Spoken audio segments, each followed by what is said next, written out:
नमस्कार, मी डॉक्टर मच्छिंद्र बांगर महाराष्ट्रातील आणि देशातील हवामान परिस्थिती संदर्भात ताजा अंदाज देणार आहे. आपण या ठिकाणी बघतो की दोन कमी दाबाचं क्षेत्र सध्या भारताच्या भूभागावर आहे. तसे ते महाराष्ट्रापासून दूर आहेत, त्यामुळे महाराष्ट्रामध्ये स्थानिक वातावरण तयार होण्यासाठी अनुकूल वातावरण आहे. मात्र हवामानात बदल होऊ लागला आहे. एकापाठी एक कमी दाब तयार होऊ लागले आहेत. यातून भविष्यात तयार होणारे कमी दाब महाराष्ट्रावर येऊ शकतात आणि महाराष्ट्रातील दुष्काळी परिस्थिती निवारण होऊ शकते, हा विश्वास मात्र आपल्याला कायम आहे. आपण या मॉडेलनुसार सध्या महाराष्ट्रात काय परिस्थिती राहू शकते पुढील कालावधीमध्ये, याचा जर धावता अंदाज घेतला तर सध्या तरी कोकण किनारपट्टी, मराठवाड्यात स्थानिक अशाच प्रकारच्या वातावरणाचा अंदाज आहे. हा ECMWF मॉडेल आहे, हे लक्षात घ्या. पावसाचं वातावरण किंवा वादळी प्रणाली ही अजून तरी ओरिसा, झारखंड, छत्तीसगड, मध्य प्रदेश अशीच जाते. तिचा शेवट गुजरात, राजस्थानच्या काही भागावर होतोय. परंतु ही महाराष्ट्राकडे जशी टर्न व्हायला लागेल तसं आपल्याला परिस्थिती बदलताना दिसणार आहे.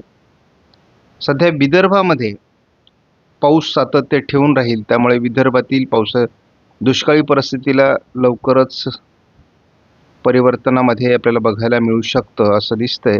साधारण आपण आता जर निरीक्षण केलं तर आपल्याला विदर्भात नागपूर, भंडारा, गोंदिया, अमरावती, वर्धा, चंद्रपूर, गडचिरोली या काही जिल्ह्यांमध्ये सातत्याने पाऊस राहील पुढे असं दिसतंय. कोकणातही पाऊस राहील. आता ह्या सगळ्या सिस्टम 15 ऑगस्ट नंतर बदलायला सुरुवात होणं अपेक्षित असतं.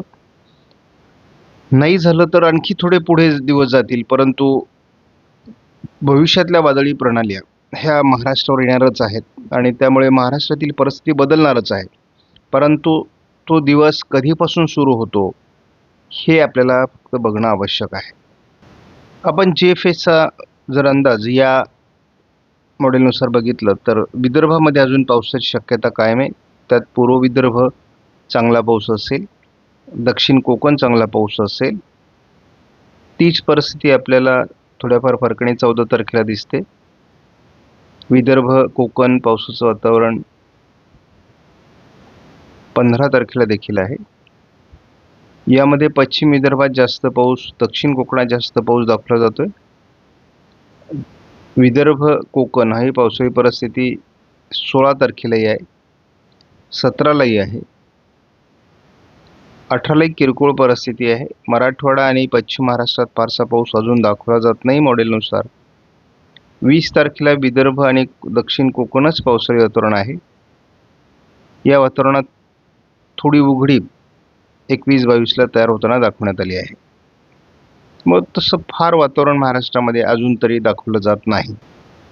सध्या कोकण आणि थोडं उत्तर महाराष्ट्राच्या किंवा विदर्भाच्या उत्तरेकडून पाऊस असू शकतो किंवा बीड, धाराशिव, लातूरमध्ये, अहिल्यानगरमध्ये स्थानिक वातावरण असू शकतं. त्याचबरोबर हिंगोलीमध्ये किंवा यवतमाळमध्ये थोडं स्थानिक वातावरण असू शकतं.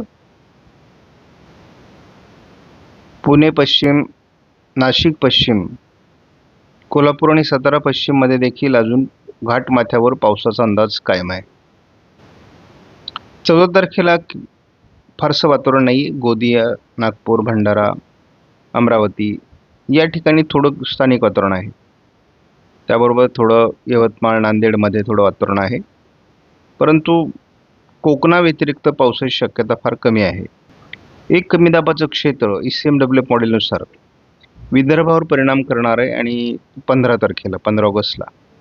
तर 15 ऑगस्टच्या दरम्यान अमरावती, नागपूर, भंडारा, गोंदिया, वर्धा, यवतमाळचा काही भाग, चंद्रपूर, गडचिरोलीमध्ये मुसळधार ते अतिमुसळधार पावसाचा अंदाज कायम आहे. त्याचा परिणाम थोडा घाटमाथ्यावर आणि कोकणातील पावसावर देखील होईल. स्थानिक वातावरण महाराष्ट्रात ठिकठिकाणी पडत राहील. 15 तारखेपासून पुढे जो येणारा कमी दाब आहे तो आजच्या अंदाजानुसार ECMWF मॉडेलने महाराष्ट्रात सरकेल असा अंदाज दिला आहे आणि त्यामुळे जे दुष्काळी जिल्हे आहेत त्या ठिकाणी याचा परिणाम होऊ शकतो.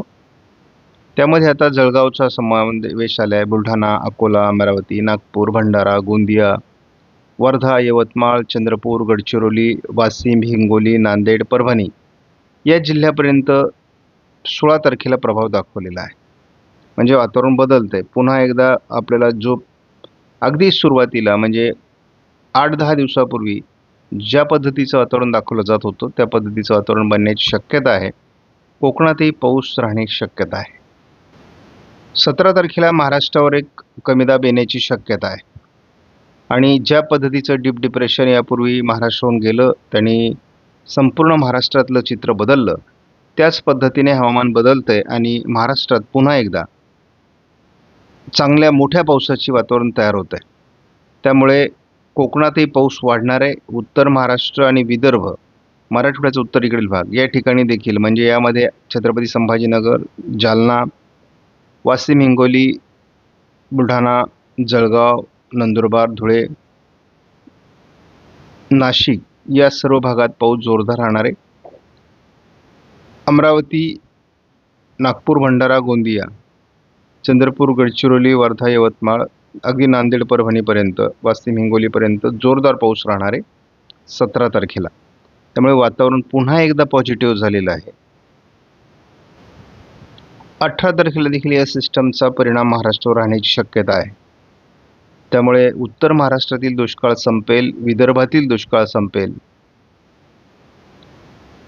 कोकणामध्ये जी काही पावसाची घट आहे ती देखील भरून निघण्याची शक्यता आहे. इथे मध्य महाराष्ट्र, मराठवाड्याचा दक्षिणी भाग आणि पश्चिम महाराष्ट्रातील परिस्थितीवर अजून फारसा उपचार तयार झालेला नाही. 19 तारखेला मात्र संपूर्ण महाराष्ट्रात स्थानिक वातावरण वाढणार आहे. त्यामुळे ठिकठिकाणी जरी सिस्टम कमजोर झाली तरी पाऊस पडणार आहे. त्यामुळे बऱ्याच ठिकाणी पिकांना जीवदान देणारा पाऊस ज्या विभागात सिस्टमचा परिणाम पडणार नाही त्या ठिकाणी पडणार आहे. त्यामुळे पाऊस होत राहील. 20 तारखेला देखील स्थानिक वातावरण आहे. कोकण, विदर्भ थोडं प्रमाण जास्त आहे. 21 तारखेलाही स्थानिक वातावरण आहे. 22 तारखेला थोडं विदर्भाच्या पूर्व भागात नवीन सिस्टमचा परिणाम होण्याची शक्यता आहे. 23 तारखेलाही नागपूर, भंडारा, गोंदिया, चंद्रपूर, गडचिरोलीमध्ये मुसळधार पावसाची शक्यता आहे. 24 तारखेला नवीन वादळी प्रणाली ही विदर्भावर परिणाम करण्याची शक्यता प्राथमिक अंदाजात आलेली आहे. आणि हे असं झालं तर आपल्याला आता विदर्भातील दुष्काळावर उपचार तयार होतो आहे. म्हणजे विदर्भात ऑगस्टमध्येच दुष्काळी परिस्थिती निवारण होऊ शकते असा अंदाज आहे. अजून सप्टेंबरही जायचं आहे. त्यामुळे होऊ शकतं की जर या पद्धतीने कमी दाब महाराष्ट्र आले तर यदाकदाचित ऑगस्टचाही वातावरण बदलेल आणि सप्टेंबरचे वातावरण बदलण्याची शक्यता आहे. कारण एकदा कमी दाब महाराष्ट्रावर येऊ लागले की महाराष्ट्रात सरासरीपेक्षा जास्त पाऊस देखील नोंदला जाऊ शकतो. दुसरी सिस्टम देखील महाराष्ट्राच्या दिशेने सरकण्याची शक्यता आहे. त्यामुळे विदर्भातील काही जिल्ह्यात अतिवृष्टी होऊ शकते. पूर्व विदर्भातील सर्व जिल्हे आहेत किंवा संपूर्ण विदर्भाचा परिणाम या ठिकाणी आहे. कंटिन्यू सातत्याने 3 दिवस आपल्याला या ठिकाणी 24, 25, 26 हे विदर्भावर आहे. विदर्भात अतिवृष्टीची शक्यता निर्माण होते. जवळपास 27 तारखेपर्यंत हा विदर्भातील बऱ्याच जिल्ह्यांवर परिणाम करणारा कमी दाब ठरू शकतो. कोकणात आणि उत्तर महाराष्ट्रात स्थानिक वातावरणाची शक्यता आहे. आत्तापर्यंत अजून मराठवाड्याचा आणि खास करून पश्चिम महाराष्ट्राचा, मध्य महाराष्ट्राचा दुष्काळ घालवण्याची क्षमता असलेलं वातावरण अजून तयार होण्याचे संकेत नाहीत. या विभागाला अजून तेवढा खात्रीलायक कुठल्याही हवामान प्रणालीचा परिणाम दाखवलेला नाही. एकत्रित अंदाजामध्ये विदर्भात अतिवृष्टीचे संकेत आहेत. उत्तर महाराष्ट्रात पुन्हा एकदा मुसळधार पावसाची शक्यता आहे. कोकणातही पाऊस होत राहणार आहे. कमी पावसाचा जो विभाग राहतोय तो या ठिकाणी दाखवला जातोय आणि त्यामुळे या विभागावर जोपर्यंत कृपा होत नाही तोपर्यंत आपल्याला वाट बघावी लागणार आहे.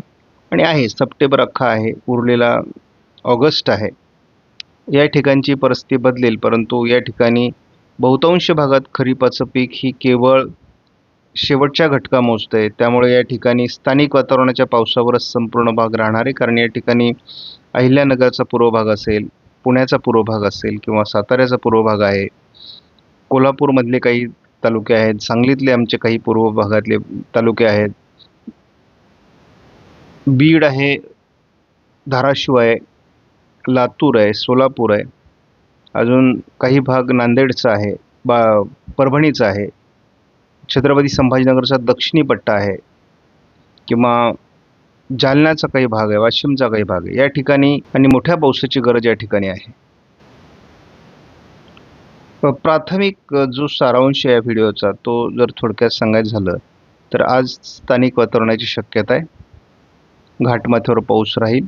सोलापूर, बीड, परभणी, लातूरच्या काही भागात किंवा अगदी वाशिमच्या काही भागात, यवतमाळ, अगदी अमरावतीच्या उत्तरेला थोडं पावसाळी वातावरण आज या मॉडेलने दाखवलंय. स्थानिक वातावरणास उद्या जळगाव जिल्ह्यामध्ये स्थानिक वातावरण आहे. नागपूर, भंडारा, गोंदिया, चंद्रपूरमध्ये थोडंफार वातावरण आहे. नागपूर, भंडारा, गोंदियामध्ये थोडं सोलापूरच्या काही भागात आज उद्या किरकोळ पावसाची शक्यता निर्माण होऊ शकते. 15 तारखेला मात्र विदर्भामध्ये कमी दाबाचा परिणाम होऊन मुसळधार पावसाची शक्यता आहे. यामध्ये नागपूर, भंडारा, गोंदिया, चंद्रपूर, गडचिरोलीच्या काही भागात किंवा वर्धा, यवतमाळच्या काही भागात सुद्धा परिणाम होऊ शकतो, अगदी अमरावतीपर्यंत. त्यामुळे वातावरण बदलण्याची शक्यता विदर्भासाठी चांगले संकेत आहेत. दरम्यानच्या काळात सोलापूर, लातूर, धाराशिव, बीड, परभणी, नांदेड या भागातही गरजेपुरता पाऊस होऊ शकतो असा अंदाज आहे. आपल्याला या वातावरणाचा एक चांगला परिणाम उत्तर महाराष्ट्रापर्यंत होताना दिसतोय. उत्तर महाराष्ट्रातले शेतकरी पाऊस मागत होते, ते आता पुढे कंटाळू शकतात पावसाला. महाराष्ट्रात फार चांगलं पावसाळी वातावरण 16 तारखेपासून पुन्हा एकदा दाखवायला सुरुवात केली. मध्यंतरी या ठिकाणी पावसाचा खंड दाखवण्यात आला होता, मात्र पावसाच्या खंडाचं शक्यता आता फार कमी झालेली आहे. 17 तारखेला देखील आपण बघतो उत्तर महाराष्ट्रात खूप चांगल्या पावसाचे संकेत आहेत. कोकणात पाऊस वाढणार आहे. 18 तारखेला स्थानिक वातावरण आहे. ठिकठिकाणी जिथे वातावरण तयार होईल त्या ठिकाणी पाऊस पडेल. 19लाही स्थानिक वातावरणाची शक्यता आहे. 20ला फारसा पाऊस नाही आहे. 21लाही विशेष वातावरण दाखवण्यात आलेलं नाही. 22लाही तसं वातावरण आहे, परंतु 22ला पुन्हा एक नवीन सिस्टम ही नागपूर, भंडारा, गोंदिया, गडचिरोलीमध्ये परिणाम करण्याची शक्यता आहे. म्हणजे परिणाम हा विदर्भातच आहे.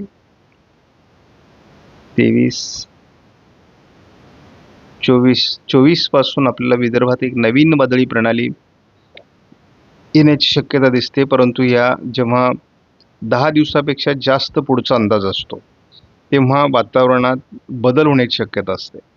त्यामुळे अजून आपल्याला स्पष्ट दिसतंय मराठवाडा, पश्चिम महाराष्ट्र, मध्य महाराष्ट्र या ठिकाणी अजूनही चिंता मिटलेली नाही.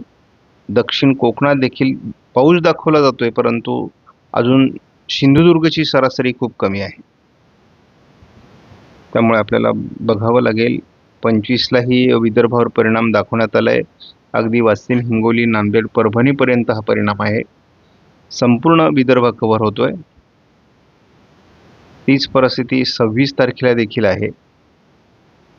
त्यामुळे विदर्भातील चिंता मिटण्याची शक्यता आहे बऱ्यापैकी.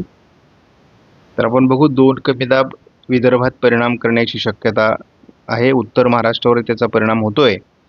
त्यामुळे विदर्भ आणि उत्तर महाराष्ट्र, थोडं मराठवाड्याच्या उत्तरेकडील भागात म्हणजेच थोडं बुलढाणा असेल किंवा हिंगोली आणि जालना, छत्रपती संभाजीनगरचा उत्तरेकडील भाग या ठिकाणी थोडा परिणाम होण्याची शक्यता आहे. त्यामुळे सारांश हाच आहे. आता आपण जर सारांश बघायचं झालं तर या ठिकाणी स्पष्ट दिसते की हा जो भाग आहे जवळपास संपूर्ण विदर्भाचा, या ठिकाणी दुष्काळी परिस्थिती ऑगस्टमध्येच निवारण होऊ शकते. या ठिकाणी अतिशय चांगल्या पावसाचा अंदाज आहे. म्हणजे आता या पुढचे दिवस हे विदर्भाच्या पावसाचे आहेत. त्याचबरोबर थोडा परिणाम आपल्याला या भागातही होण्याची शक्यता आहे. म्हणजे याचा अर्थ अतिवृष्टी नाही, परंतु धुळे जळगावमध्ये पाऊस चांगला झालेला आहे. नंदुरबारमध्ये कमी पाऊस आहे, परंतु या ठिकाणची गरजसुद्धा या उरलेल्या कालावधीमध्ये पूर्ण होऊ शकते असा अंदाज आहे. थोडाफार त्यापाठोपाठ परिणाम या भागात देखील जाणवण्याची शक्यता आहे. त्यानंतर आपण बघतो की कोकणामध्ये पावसाचं सातत्य कायम राहण्याची शक्यता आहे. या भागामध्ये आपण बघतो घाटमाथ्यावर पुणे, सातारा, सांगली, कोल्हापूर या भागाच्या पश्चिमी घाटमाथ्यावर देखील पावसाची शक्यता कायम आहे. त्यानंतर आपण जो भाग उरलेला आहे यामध्ये अजून परिवर्तनाची गरज आहे. आपण जो हा सगळा भाग बघतोय या भागामध्ये मात्र आपल्याला अजून पाऊस कमी दिसतोय आणि हा पाऊस अजून येणार आहे, कारण सप्टेंबर महिना या ठिकाणच्या पावसाचा आहे. या ठिकाणी आपल्याला जो पाऊस होणार आहे तो देखील भरपूर होणार आहे. फक्त तो सप्टेंबर आणि ऑगस्टच्या काही भागात होणारा स्थानिक वातावरण आहे, हे लक्षात घ्या. बाकी महाराष्ट्राची चिंता मिटण्याची शक्यता आहे. सरासरीच्या जवळपास किंवा त्यापेक्षा जास्त देखील पाऊस पडू शकतो. आज जरी पावसाची कमी दिसत असली महाराष्ट्रामध्ये तरी वातावरण बदलेल. आपणास व्हिडिओमधील माहिती महत्त्वपूर्ण वाटल्यास लाईक करा, शेअर करा, चॅनलला सबस्क्राईब करा. धन्यवाद. जय हिंद, जय महाराष्ट्र, जय बळीराजा.